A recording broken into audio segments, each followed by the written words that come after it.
ઠળિયા ગામે મકાન ધરાશાયી થયું, સદનસીબે જાનહાનિ ટળી। આજરોજ તારીખ 1/11/2025ના સવારના 8 કલાક દરમિયાન ભાવનગર જિલ્લામાં સતત કમોસમી વરસાદ વરસી રહ્યો છે, ત્યારે ભાવનગર જિલ્લાના તળાજા તાલુકાના ઠળિયા ગામે એક મકાન ધરાશાયી થયું હતું। જોકે સદનસીબે જાનહાનિ ટળી હતી।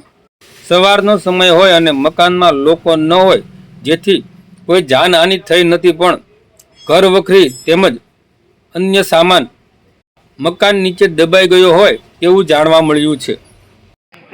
હું ટાટા દિનેશભાઈ વિઠ્ઠલભાઈ ઠળિયાથી બોલું છું। મારું તાલુકો તળાજા છે, જિલ્લો ભાવનગર છે। આ વધારે અતિ વરસાદને કારણે મારું મકાન આખું પડી ગયેલું છે। ઘર વખરી બધી પલળી ગઈ છે। ખાવા માટે ઘઉં બાજરો બધું હતું ઘરની અંદર, બધું પલળી ગયું। સર સામાન ને બિસ્તરા પોટલા બધું તમામ પલળી ગયું છે, બધું મકાન પડી ગયું છે। સરકારશ્રીને મારી નમ્ર વિનંતી, યોગ્ય વળતર મને મળે, સહાય કરે તાત્કાલિક।